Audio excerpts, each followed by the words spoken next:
So I think it can be officially said that the vision is done. It's kaput. But before we get into all that, because it happens near the top of the episode, we'll start with the actual top of the episode with Gunther coming out, being the heel that he always is, saying like, why are we here celebrating AJ Styles? I defeated him. He is retired. You'll never see him again. And I beat John Cena. I beat Goldberg, yada, yada, yada, blah, blah, blah. Adam Pearce comes out and says, hey, this night is for AJ Styles. You just need to leave, Gunther. Just go. Get out of here. And Gunther kind of listens. He goes up the ramp. He's leaving. Security has engulfed him.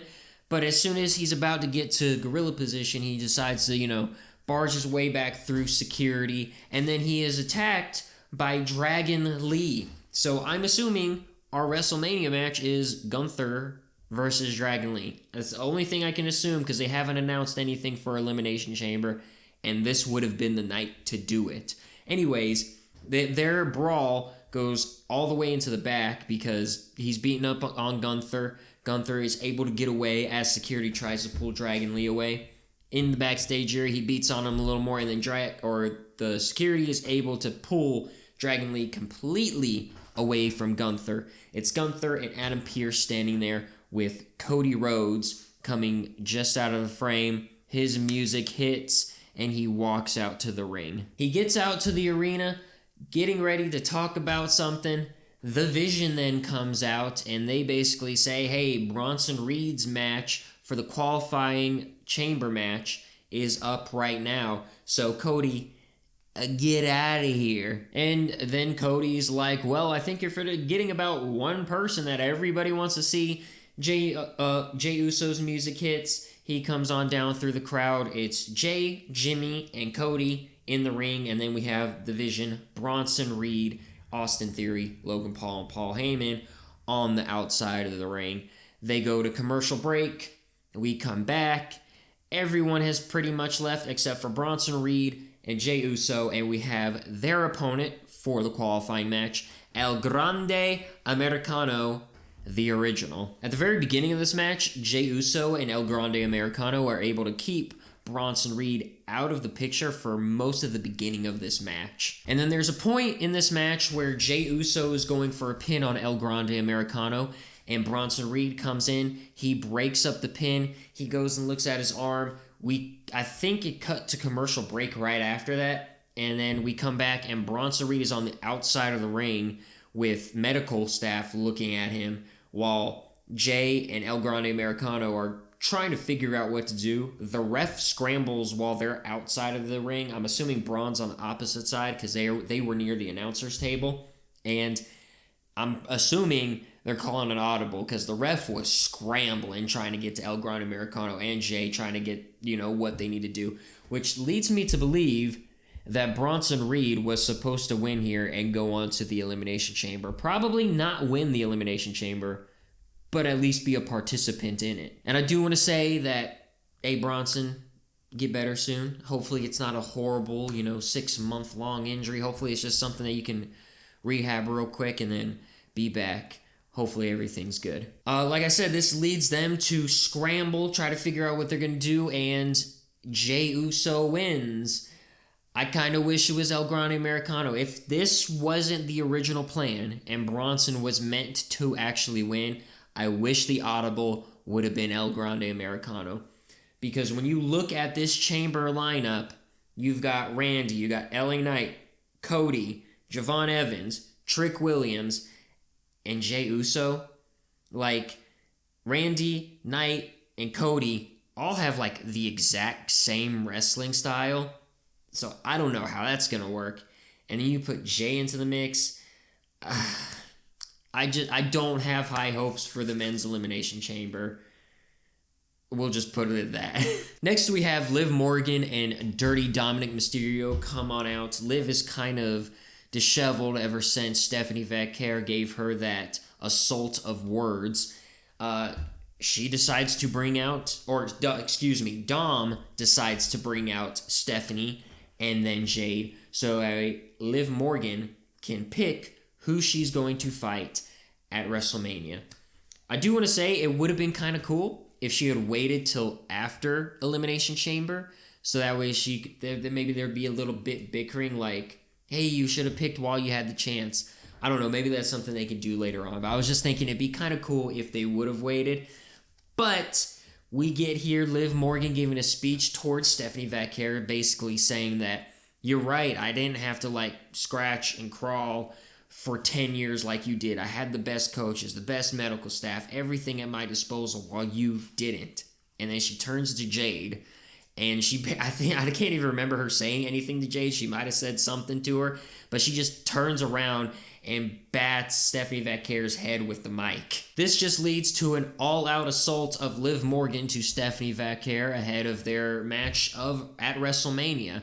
And Jade Cargill just kind of walks out of the ring and starts walking up the ramp. I kind of thought that was hilarious. And Dom, he just stands there and watches the whole thing unfold. Anyways, it's official. It is absolutely 100% unequivocally official. It will be Stephanie Vaquer versus Liv Morgan at WrestleMania.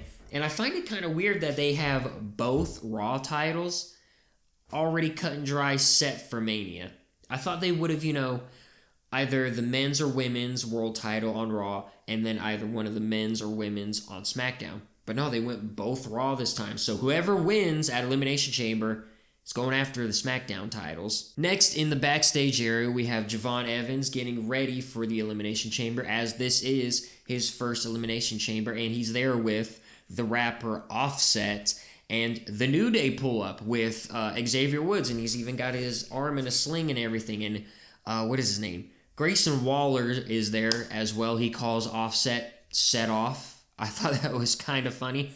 But Jevon and Kofi kind of get into a little spat, and it is official that they will have a match tonight on Raw. The next match we get is Maxxine Dupri versus Natty, not Natalya.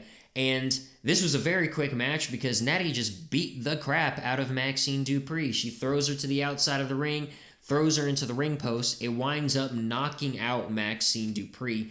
And the ref, instead of, counting, goes to check on Maxxine, and Natty just keeps beating on her. Ref pulls her away. She comes back, starts beating on her, and the ref just calls the match. Maxxine Dupri cannot finish this match. She's completely knocked out. She doesn't know where she's at. The execution, I want them to do this with Natty, but the execution, I feel like, was a little bit awkward. And I don't know if that's because we had a legitimate injury in Bronson Reed at the beginning of the night, and then we had this. I don't know if that had to do with it, but the crowd just seemed dead. The crowd did not care, and I think that had a lot to contribute with it. Maybe it was a little bit of the real injury, but I think it was mainly the crowd here was just dead tonight. Back at the Judgment Day Clubhouse, Raquel is looking forward to her qualifying for the Elimination Chamber, while Finn and JD heal their little Judgment Day wounds that they had as of last week because, they were bickering and everything. But Dom doesn't want to do things alone. He wants to make sure Finn and JD have his back ahead of any championship match he's going to have for the Intercontinental Championship or the AAA Mega Championship. Either one, he doesn't care. They need to be by his side. If Finn gets in his face and basically tells him, you need to start learning how to do things on your own, like I am. And then, Finn and JD are cool, but now we're rocky with Finn and Dom again. It's the constant woes of the Judgment Day. And then even further into the backstage area, we have the mysterious crate, where Adam Pearce is like, it came back from SmackDown? Well, send it to Elimination Chamber in Chicago. I don't know why they just didn't do that in the first place, but, kayfabe. And Rusev shows up from behind the crate. He was not inside the crate. He came from behind the crate, knocking, basically telling Adam Pearce is like, hey, am I not, worth anything to you? I need to be doing something. Oba Femi shows up. They have a stare-off. I'm assuming Oba Femi versus Rusev at WrestleMania. I don't know if that's something I want to see. Maybe if they can build it just right, it can work out. But as of right now, I don't see it working. I hope that they actually build this into a storyline. Maybe even put Kit Wilson in there. Who knows? Next out in the ring, Brock Lesnar comes out with Paul Heyman. And Paul Heyman tells everybody to remember that Brock Lesnar is the one who defeated The Undertaker and his streak at WrestleMania. I found it interesting that they did it this way because Paul Heyman framed it in the way that there were two main events at WrestleMania when The Undertaker was wrestling. Whoever was going for whatever world championship, whether that be the WWE, World Heavyweight, or Universal, and whoever was facing The Undertaker. Sure, Undertaker's match may not have come on last and been the technical main event, but let's be honest, everyone was always looking forward to who The Undertaker was facing and whether or not he would lose. And Brock Lesnar was the one to beat the streak. Meaning that Brock Lesnar is now the new main event. Paul Heyman even says, like, who cares about world titles when you can go up against Brock Lesnar? And this is where they set up that Brock Lesnar will have an open challenge at WrestleMania. Not meaning that he's going to show up at WrestleMania and then whoever shows up is who he's fighting. Throughout the next few dates just before WrestleMania, whoever shows up, I'm assuming Brock Lesnar is going to be showing up to all these shows. Whoever shows up and decides they want to fight him, it's going to be whoever that mysterious person is and Brock Lesnar at WrestleMania. And I know it's been thrown around that it's going to be LA Knight versus Brock Lesnar at WrestleMania. Please don't do that. None of us want that. No, there's not a single person on this planet that wants LA Knight versus Brock Lesnar in WWE. Please don't do that. Hopefully it's somebody that can actually gain something from this, because I feel like if it is LA Knight, and even if he wins, he gains nothing from it, right? I can't see it being somebody young like a Jevon Evans, and especially because he's a real high-flying guy. I don't think Brock Lesnar has ever lost to a high flyer, ever. The only people I can think of is like Cody, Seth, Roman.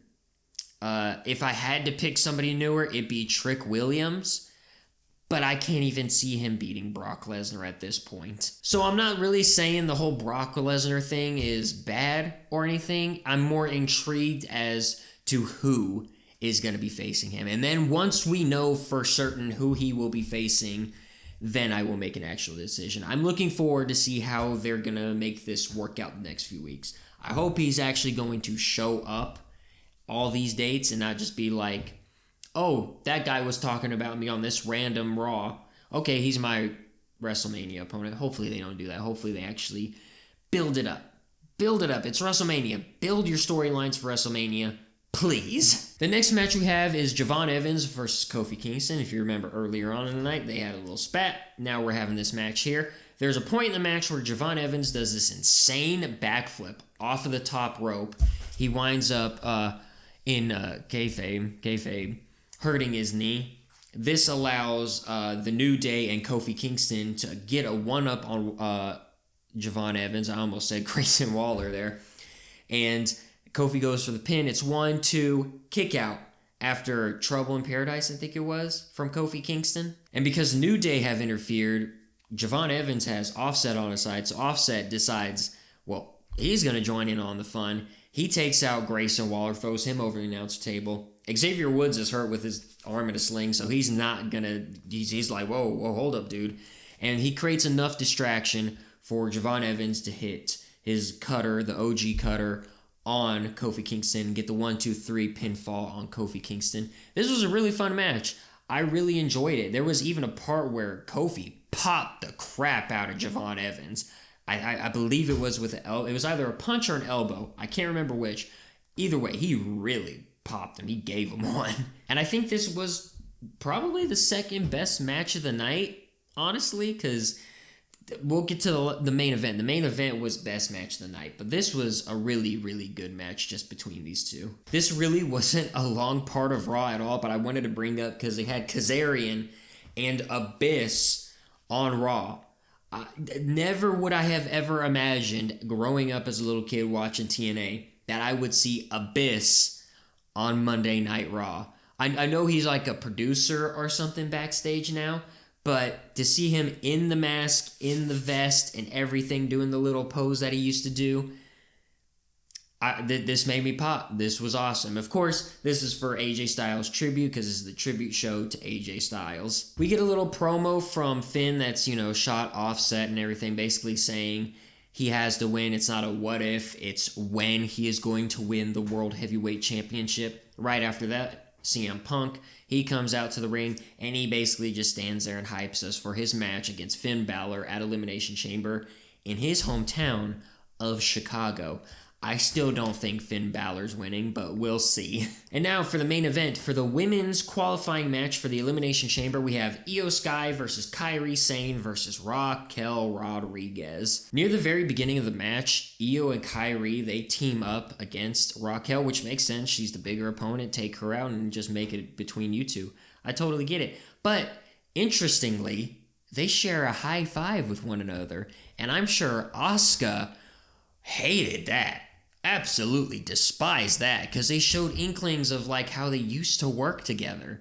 So WrestleMania, I'm thinking Asuka versus Kairi. I can totally see it. There's also another spot in the match where Raquel is able to pick up both Io and Kairi and do a fall-away slam with them both. That was really awesome. There was another part where it looked like Io Sky was going to go for a dive, and then Raquel was able, or she was going to go for her moonsault.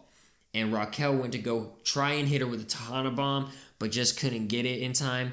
It was really awesome how they did this. And then there was also another part where Raquel is standing on the outside of the ring. Kairi goes for an insane elbow on Raquel. Raquel catches her, and then Io goes diving through the ropes onto them both. This was an insanely fun match to watch, and I think the right person won in Raquel Rodriguez. I would have been fine, really, with any of these three women going into Elimination Chamber. If Kairi had gone in, that would have put two people in the Elimination Chamber that I would have never thought, in Kiana James and Kairi. And it would have really made for a very interesting dynamic in the chamber, especially if they go far in the chamber. Wow, one of these two could actually win it. And then if Io goes in, of course, you have because I'm assuming on SmackDown, they're losing the WWE Women's Tag Team Champions, Io and Rhea. So if that happens and Io was in the Elimination Chamber, there could be some, dissension there between the two. Since Raquel won, we have somebody represent Judgment Day. And if she wins and she goes on to face Jade, that could be a very interesting match. I don't think that's the moneymaker match that WWE is looking for, but that could be a very interesting match. I think they would do really well together. Right now, I'm leaning towards Rhea, or maybe Alexa Bliss, but it's really up in the air. To me, the women's Elimination Chamber match is so much more interesting than the men's. And the men's, I'm just not feeling it. The women's is right where it's at. You have so much diversity in this match. You have so many different storylines that they could go through with this. I think they booked this one a lot better than the men's. But maybe I'm wrong, because we don't know the result yet. Hopefully I'm wrong. Hopefully they're both interesting. And then to finally close out the show, we have AJ Styles tribute. He's able to come out, talk to the crowd candidly. He thanks the crowd, the fans, everybody in the back. He thanks his wife, his kids. It's a beautiful moment. He says he didn't take off the gloves at the Royal Rumble because he had to do it in Georgia. He had to do it at home. So he takes off his vest, he takes off his gloves, and I thought they were going to do something here with Gunther or something, maybe get him more heat, but no, they just gave him a very nice farewell. The people came out from the back cheering, crowd is chanting AJ Styles, it's a beautiful moment, and then the gong hits. And everyone knows when the gong hits, the lights lower. The Undertaker comes out. He rides his motorcycle down to the ring, goes inside, and lets AJ Styles know that he will be part of the 2026 Hall of Fame class. So AJ Styles is going to be a WWE Hall of Famer. I really like this ending. This Raw, I'm going to say it was okay. Pretty okay. I'm gonna go 2.5 out of 5. It was your average Raw. There wasn't anything really amazing, but there wasn't anything so bad that I would just be like, don't even watch this episode. If you turn on this episode, just watch what you're going to like, and you'll be fine. This is a good episode. Wasn't amazing, wasn't bad. Anyways, that is my review of the February 23rd, 2026 edition of Monday Night Raw. If you enjoyed the video so far, maybe you go down there and hit the like button. And while you're down there, maybe you go in the comments and tell me everything you enjoyed about the show. Are you looking forward to Elimination Chamber? Are you looking forward to CM Punk versus Finn Balor?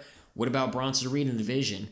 Where are they going to go with that? Let me know in the comments down below. And then afterwards, you can maybe go back up. And if that subscribe button isn't already clicked, maybe you click it. Maybe if you enjoy it. And then the notification bell so you know every single time this channel uploads. Thank you all for watching, and I will see you next time.